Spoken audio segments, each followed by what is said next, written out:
Fala, lojista! Seja bem-vindo, seja bem-vinda a mais um podcast Varejo na Prática.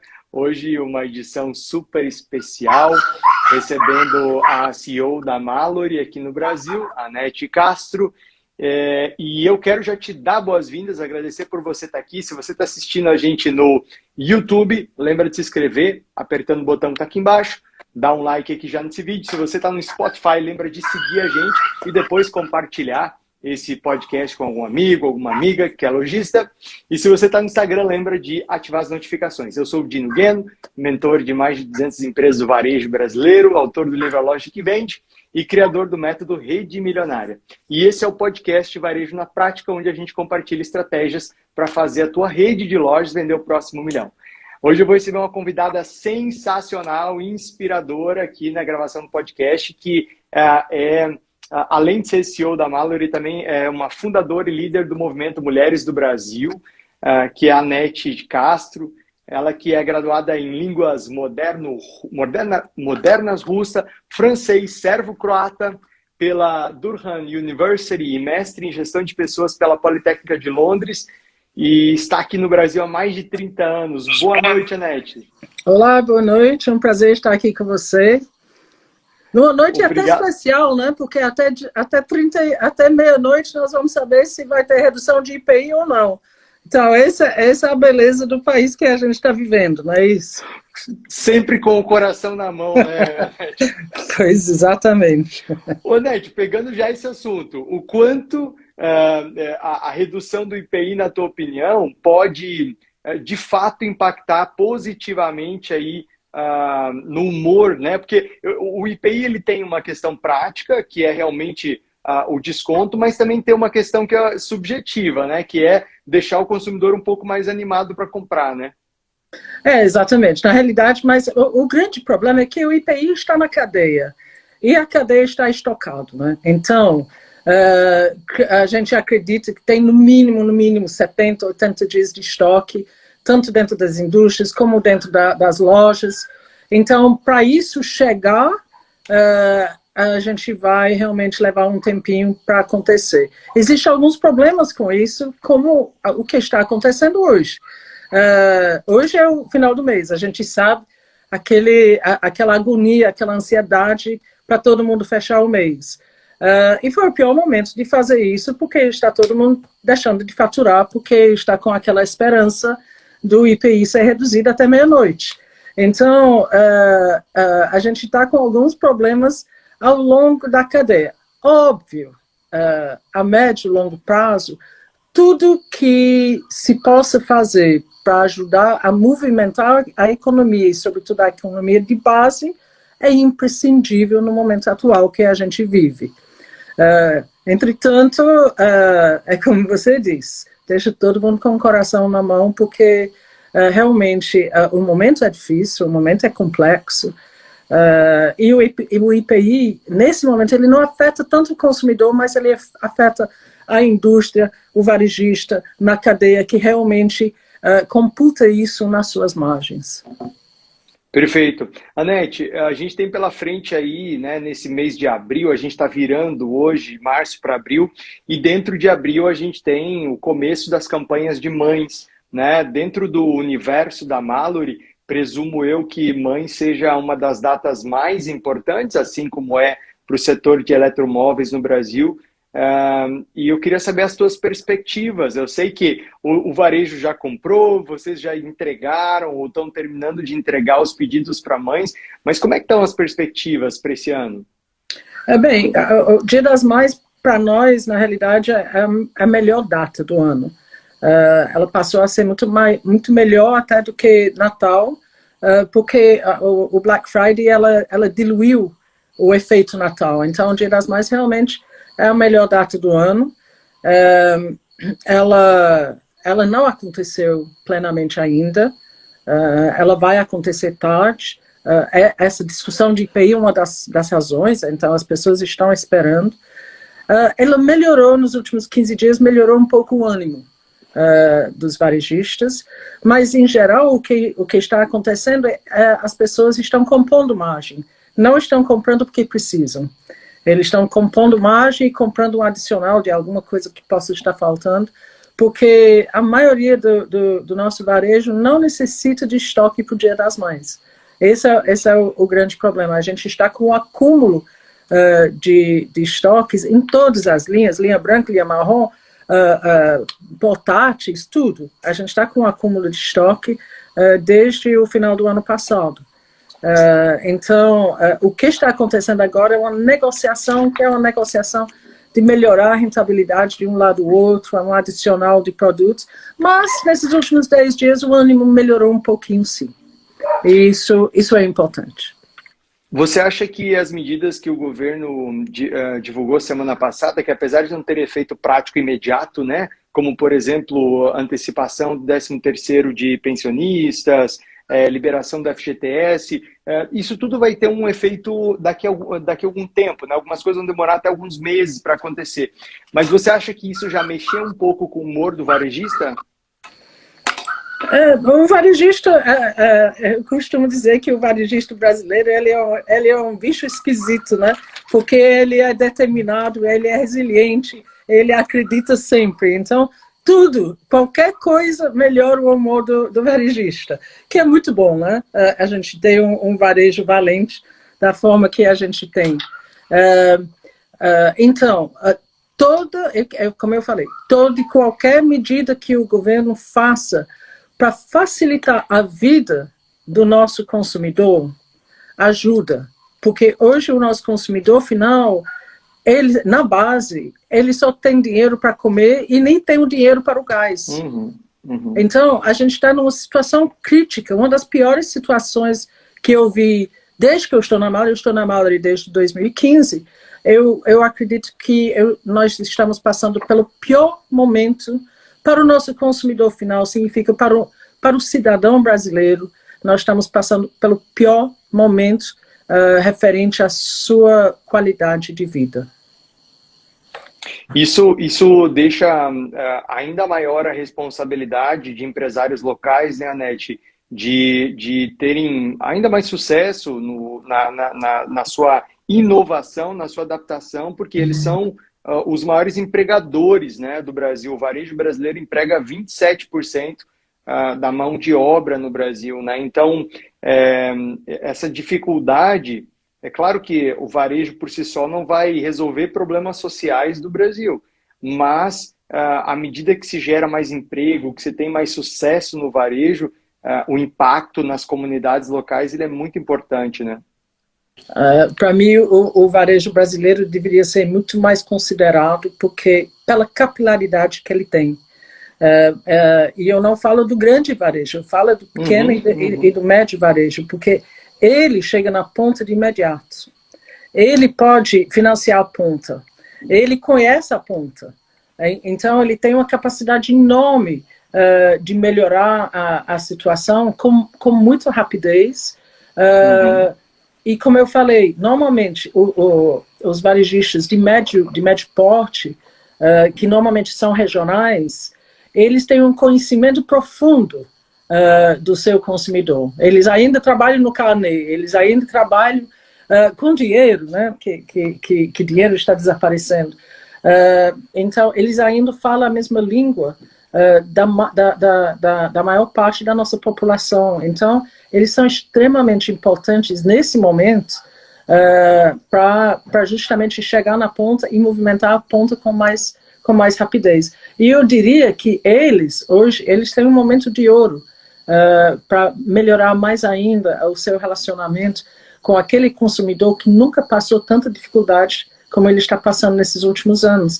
E normalmente ele busca aquilo ou aquela pessoa, ou aquela empresa que está mais perto dele para ajudar nesse momento. Ele esquece do e-commerce que estava chegando, ou daquele e-commerce internacional que está chegando, e o consumidor ele está buscando solução urgente e imediata. Então, é um momento de ouro para os pequenos e médios varejistas do nosso país, para estar naquele momento de dificuldade, ele está com o seu consumidor final. E os pequenos nos interiores, eles reconhecem demais isso. Perfeito. Anete, como na tua opinião, você que vive, né, respira clientes varejistas do Brasil inteiro, de todos os tamanhos. Como, na sua opinião, esse varejo médio, essa rede de varejo regional pode melhorar a sua relação com o consumidor e aproveitar esse momento de ouro? Eu vou falar uma coisa que talvez quem está olhando para frente, para o futuro, para o e-commerce, etc., vai dizer que eu estou falando história, mas na realidade ele deve fazer aquilo que ele vem fazendo ao longo dos últimos 20, 30, 40 anos, que é estar ao lado do consumidor e criando os mecanismos para aquele consumidor ter o crédito que hoje ele precisa para sobreviver. E só ele pode fazer isso. Porque, na realidade, ele vai estar fazendo isso usando técnicas próprias, né? Utilizando o seu próprio crédito, que muitos ainda estão utilizando, porque isso gera uma receita interessante para eles e ajuda eles a estarem mais perto. Ele consegue criar o crédito para pessoas que não têm o score necessário para os cartões ou para as instituições. Ele consegue utilizar esses artifícios porque ele está junto com aquele consumidor em todos os momentos naquelas pequenas cidades. E eu acredito que nesse momento o que ele tem que fazer é reforçar esses artifícios muito simples, que é estar ao lado daquele consumidor que ele tem o histórico dele na mão, e às vezes nem no arquivo, nem no computador, e etc. Então eu acho que nesse momento, isso é um momento para ele fazer isso, porque o nosso consumidor final, sobretudo nos interiores, ele não tem mais crédito. O cartão dele já se foi. Ele não tem mais um banco adicional para liberar para ele um crédito consignado, ele não tem mais nada. Ele utilizou tudo que ele tinha.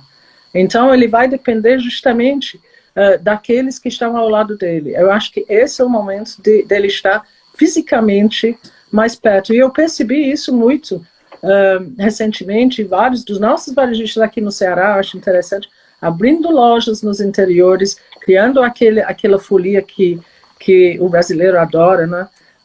Aquela folia de levantar a porta da loja, todo mundo entra e corre, e utilizando aqueles artifícios simples que fizeram a maior parte dos nossos varejistas, que é conhecer profundamente o seu consumidor e criar utilizar crédito próprio quando ele puder fazer isso. Eu acho que esse é um momento de ouro para ele fazer isso. Bacana. Eu acompanhava alguns dados, Anete, e bem preocupantes, bem na linha do que você falou agora, desse consumidor que está sem limite no cartão. As pessoas estão usando o cartão para parcelar supermercado, né? O parcelamento, ele era normalmente, uma coisa muito do Brasil, né? Fora do Brasil você não tem esse recurso de parcelar no cartão, mas aqui era sempre para bens duráveis, né? A situação está tão complicada que as pessoas estão precisando parcelar supermercado. Anete, você falou da relação com os clientes, como que a Mallory faz, né? Ou quais são as principais iniciativas que a Mallory tem para manter uma boa relação com os seus clientes varejistas e também aquelas para o consumidor final, né? Realmente o usuário do produto da Mallory? A gente distingue bem em toda a nossa cadeia o nosso cliente varejista e o nosso consumidor final, porque são dois elos e duas áreas bem diferentes para a gente trabalhar. A Mallory, especificamente, a gente trabalha muito com o relacionamento da nossa equipe, não somente a nossa equipe comercial, mas toda a equipe Mallory com os nossos varejistas. Não só varejistas, como todos os canais que hoje a gente vende. Com a equipe Mallory, que é muito especializada, que conhece profundamente o varejista e conhece profundamente toda a sua história e vem acompanhando. E a gente vem analisando com ele aquilo que cada um precisa especificamente, é meio que tailor-made, como é que a gente pode fazer uma operação diferenciada para cada um. Porque o segredo hoje não é fazer uma operação para todos, mas fazer operações que cada um necessita nesse momento específico, conforme a sua situação, a sua região, ou o próprio portfólio dos seus produtos, inclusive criando produtos específicos para alguns varejistas. E falando com o nosso consumidor final, na realidade, a gente ainda trabalha bastante no ponto de venda com a nossa equipe de trade, uma equipe super ativa, super animada, que a gente faz questão de trabalhar bem no ponto de venda, mas obviamente a gente utiliza demais as redes sociais para a gente ter um alcance maior. Então a gente alavancou bastante a utilização e a interatividade do nosso consumidor com a gente via as nossas redes sociais. A indústria no ponto de venda, né? Primeiro que eu sou apaixonado por loja, né? Eu sou suspeito para falar de loja, porque para mim, a loja ela é muito mais do que um local de transação comercial, né? Você me dá o teu dinheiro, eu te dou um produto. É um lugar de encontro humano, né? É um lugar onde gente encontra gente convive, né? Mas ao mesmo tempo é o grande espaço da disputa da atenção do cliente, né? Porque é lá que a decisão de consumo se dá, né? O cliente pode formar opinião sobre uma marca, ele pode pesquisar vários produtos, mas é lá, na loja, no ponto de venda, que o cliente toma essa decisão. E daí a importância, né, Net, de uma renovação constante do ponto de venda por parte do varejista, de uma atualização. E aqui eu não falo de grandes investimentos, eu não falo necessariamente de um retail design assim, absolutamente apurado, né, mas manter a loja viva, manter a loja vibrante, manter a loja atraente, né? E eu sei que o seu time aí deve ajudar os varejistas nesse sentido.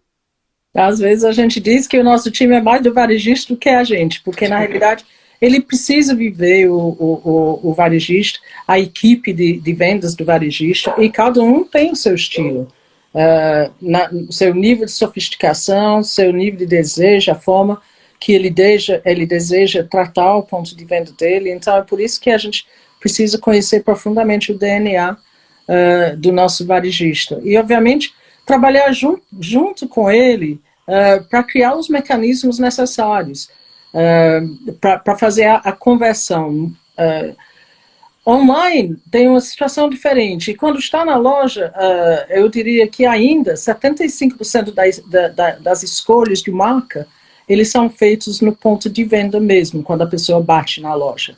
Ele pode chegar querendo eu não sou mais da linha branca, né? Então eu posso até falar agora, mas a gente falava muito, né? Muitas vezes o pessoal chegava no ponto de venda pedindo Brastemp, mas não tinha dinheiro para o Brastemp, então ia para outra marca.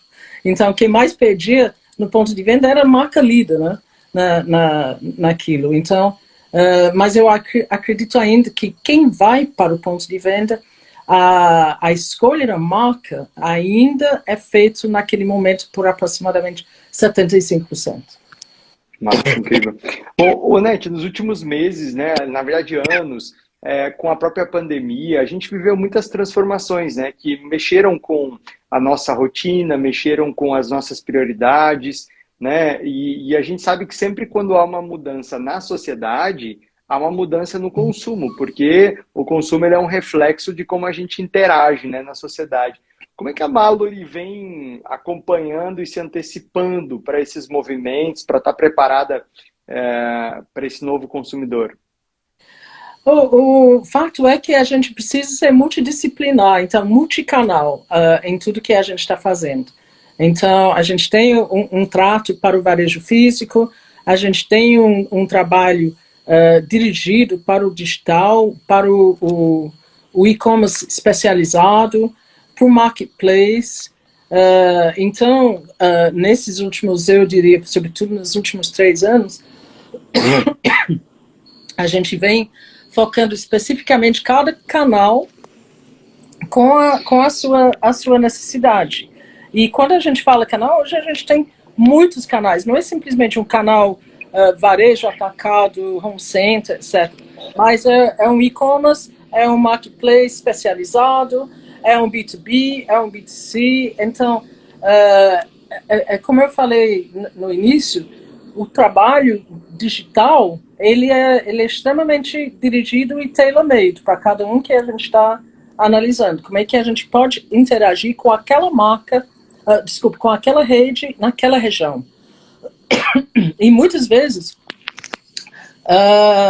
Eu acho que, sobretudo no digital, você tem uma capacidade enorme de agir regionalmente, né? De buscar aquilo que é tradicional daquela região, de você trabalhar o momento daquela região, os feriados específicos daquela região, as festas específicas daquela região.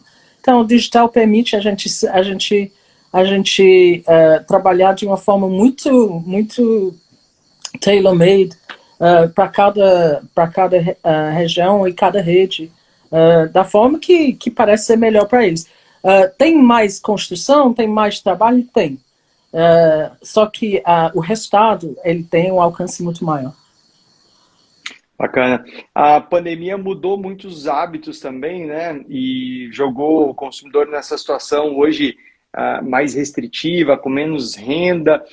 Como é que tem produto novo vindo para se adequar a esse momento? Ou tem novidades para novos hábitos, novos comportamentos na Mallory saindo do forno? Bem, a gente lançou recentemente a linha que a gente está chamando de Clean Air. Então, a gente está com purificadores entrando no mercado já. E a gente está, até o final do ano, a gente deve entrar com produtos totalmente novos no mercado. A gente vem investindo bastante em P&D. Você sabe que a gente é uma empresa espanhola, então a gente tem uma equipe de P&D na Espanha trabalhando já há 4 anos na qualidade de ar. Então, desculpa aí, até o final do ano a gente vai sair com produtos específicos para descontaminação do ar, não simplesmente a purificação do ar. E esse é uma área que está animando bastante a nossa equipe de produtos, buscando algo que pode ser um produto portátil, como purificador. A gente vai entrar com descontaminador, que vai ser inédito, com patente mundial, e em vários produtos correlatos nesse sentido. E isso realmente está criando bastante ânimo entre nós, no sentido que a gente vai estar oferecendo produtos e serviços que também melhoram a qualidade de vida. Porque a gente acredita muito que a nossa obrigação como empresa não é simplesmente a gente gerar produtos, gerar margens, etc., mas a gente também está olhando ao nosso redor e ver o que a gente está fazendo para cumprir a nossa parte na nossa sociedade. Então, a área de qualidade de ar que a gente vem investindo já há 4 anos, ele vai sair até o final desse ano, e a gente está bastante animado com essa situação. Uma linha muito ao encontro do maior problema que a gente enfrentou nos últimos tempos, né? Você tocou no ponto de propósito, né? O impacto na sociedade. É importante lembrar que o propósito, que parecia algo abstrato, parecia algo muito de discurso, né? Se tornou determinante para muitos clientes. E isso ainda mais sensível para as gerações mais novas, né? Para as novas gerações que querem saber o que as empresas estão fazendo pelo bem do mundo, pelo bem da sociedade, né? E é muito importante você trazer esse ponto, porque ver uma empresa do tamanho da Mallory com esse debate, né, mostra que esse tipo de pensamento não pode ter tamanho, né? Empresas, inclusive os varejos regionais, precisam pensar nisso.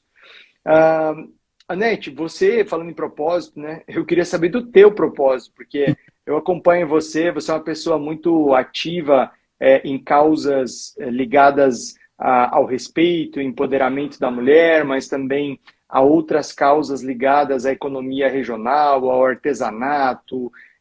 Eu queria saber o que te move nessa direção. Bem, eu queria falar 2 pontos, assim, em termos de propósito, referente à Mallory. Hoje o propósito está na moda, né?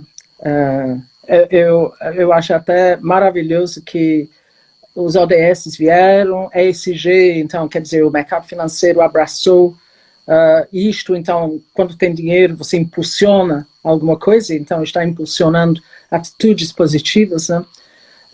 Que é excepcional, é muito bom.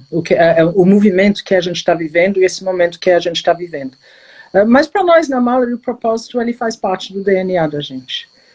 Então, a gente não precisa criar ou inventar o nosso propósito, ele corre na veia da gente, começando com o nosso presidente da Espanha, que na realidade tem uma crença absoluta nesse país que é o Brasil, e que tem um objetivo maior, que é deixar o legado assegurando que ele possa estar fazendo bem ao Brasil. Então, é algo que corre na veia da gente.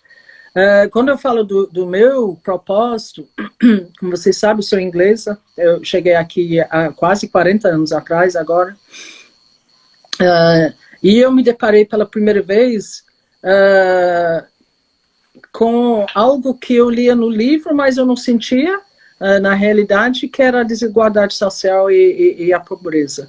Eu era muito nova, eu lia nos livros, mas na Inglaterra, que eu não vou dizer que a Inglaterra é isenta, tem os seus problemas, mas a gente não tinha a desigualdade que existia no Brasil, e isso me chocou bastante desde o dia que eu cheguei. Tanto é que desde que eu cheguei, eu separei o dinheiro da minha passagem de volta para o meu país, porque eu me prometi uma coisa, que se um dia eu me acostumasse e deixasse de fazer a minha parte, eu deveria retornar para o meu país, porque eu não poderia ficar aqui sem estar em ação. E ação é possível para todos e qualquer um. Todos nós podemos agir contra algo que ninguém pode concordar, que é o nível de desigualdade que a gente vive nesse país. E, infelizmente, a gente está nos piores momentos de desigualdade. A pandemia piorou muito a situação, e a gente, como ser humano, como empresa, como instituição, eu acredito que todos nós temos uma obrigação absoluta de combater, da forma que a gente puder. E a gente incentiva demais, dentro da empresa, o voluntariado. A gente tem várias ações da Mallory. Eu trabalho muito no Grupo Mulheres do Brasil, como vocês sabem, que é um grupo que eu tenho orgulho de dizer que eu sou fundadora, com a Luísa Helena Trajano e mais 40 outras mulheres, há 8 anos atrás. Hoje a gente é mais de 105 mil mulheres ao redor do país, e mais 30 países do mundo. E é simples assim, é não concordar com a desigualdade e a pobreza que a gente tá enxergando. A gente quer buscar os 3 zeros do Yunus, né? Zero pobreza, zero desemprego, zero emissão de carbonos. Cada um de nós tem uma possibilidade ao nosso alcance de atacar isso. E eu acredito que fazendo bem o nosso trabalho, dentro da nossa empresa para o nosso cliente, do nosso cliente para o nosso consumidor, a gente tem oportunidades enormes na cadeia para a gente atacar essa situação. E, afinal, a desigualdade que a gente enxerga nesse país, ele é comprometedor à riqueza que está na ponta superior. A riqueza que está na ponta superior não pode estar bem com a desigualdade que existe aqui. Então, quando se fala de propósito, eu realmente me movo bastante, porque a gente deveria ter a população toda do Brasil lutando contra a situação atual que a gente vive, e contra essa desigualdade, porque não faz bem a ninguém. Não faz bem a ninguém. Perfeito. Falei para vocês que o papo hoje ia ser inspirador, ia ser positivo aqui. A Anete além de ser uma executiva exemplar, é um ser humano incrível. Anete, para a gente encerrar aqui, eu acho que todo mundo sai desse papo aqui, desse podcast, um pouco mais animado, mas também mais consciente, né, do seu papel, porque não existe um impacto pequeno, né? Se uma empresa regional faz um impacto positivo em uma cidade, né, começando com os seus colaboradores, passando pelos seus clientes e pela comunidade, ela já cumpriu uma baita de uma etapa desse desafio, né? Então, não existe tamanho, né? Não existe... não é necessariamente uma coisa de grandes empresas, mas a gente sai mais consciente do papel aqui de empresas e também o papel individual. Sem dúvida. Agora, o que eu acredito muito, porque cada um de nós pode fazer a nossa parte. Agora, como empresa, eu acredito que a gente tem uma obrigação absoluta, que é com aquele grupo de funcionários que a gente assumir o papel do educador dentro da nossa empresa também. A gente não simplesmente assumir o papel de educador para o nosso negócio, no profissionalismo do time, mas de educador para a sociedade. Acho que a empresa tem uma obrigação absoluta de dar continuidade à educação formal, mantendo uma educação social dentro da organização. A gente está em ano de eleição e a gente precisa trabalhar o nosso povo para entender bem o que ele está fazendo, entender bem como ele está votando, acabar com o voto popular, infelizmente, que troca uma coisa por uma comida, por uma dentadura, por uma camisa, etc. A gente trabalhar a educação social do nosso povo, além da educação profissional. Eu sempre percebi os líderes, né, de como realmente essa palavra que você usou, como educadores, né? Para mim, o maior papel de um líder empresarial é ser um educador, né? É transformar aquelas pessoas que estão na sua liderança, oferecendo um ponto de vista, oferecendo um conhecimento, oferecendo um caminho melhor do que aquele traçado até então, né? É incrível quando um líder de fato cumpre esse papel, porque ele transforma aquelas pessoas, que leva essa transformação para a família, que leva essa transformação para a escola, para a universidade, para a comunidade, para a igreja do bairro, né? É um efeito em cascata super positivo. Você falou do ano eleitoral, te pergunto, naturalmente, né, a perspectiva das eleições sempre traz dúvida, incerteza, instabilidade, né? Mas qual é a perspectiva? Eu sei que você é uma executiva que recebe pesquisas, você tem um super relacionamento aí com outras empresas, outros executivos também têm informações importantes. E eu te pergunto, qual é a perspectiva para o segundo semestre para os varejistas brasileiros? Bem, como eu falei, os varejistas são otimistas por natureza. E nunca se viu um ano eleitoral sem ser um ano bom na economia, até porque começa a jogar para dentro da economia aquilo que foi se segurando ao longo dos anos anteriores. Como a gente está vendo, né? A gente já está começando a ver o FGTS saindo, os bancos liberando aquele dinheiro parado, o IPI que está caindo. Então, não tem dúvida nenhuma que a gente está com esperança de repetir, de alguma forma ou outra, o sucesso da maioria dos anos eleitorais da história do país. Entretanto, existe uma preocupação enorme da polaridade que esse ano pode trazer. A gente só precisa olhar para o outro lado do mundo e entender o que polaridade está fazendo. A gente tem 4 milhões de ucranianos fora do seu país por causa de polaridade, por causa de extremismo. E, obviamente, tem uma preocupação enorme dos danos que um possível momento de extremismo de um lado ou outro possa acontecer durante esse ano. Eu diria que a melhor coisa desse país, lembrando, né, que eu sou inglesa, a melhor coisa nesse país, para mim, é o povo desse país. É um povo alegre, animado, um povo generoso, um povo esperançoso, otimista. Não é um povo vingativo, um povo com ódio, um povo extremo, não é um povo de extremista. Então eu espero muito que esse ano a gente possa evitar algumas das preocupações que estão correndo na frente de cada um de nós e resgatar aqueles anos eleitorais que moviam a economia.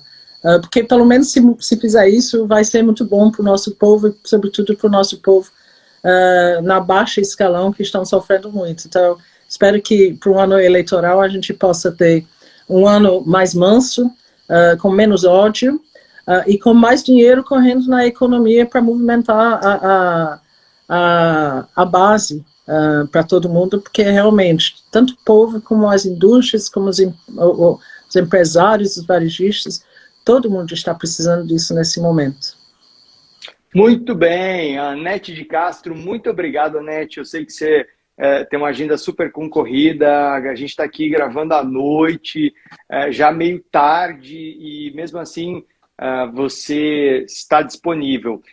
Me coloco à tua disposição também, nas tuas causas, nas tuas iniciativas, né? Conte comigo, no que eu puder contribuir, no que eu puder ajudar, eu estou à disposição.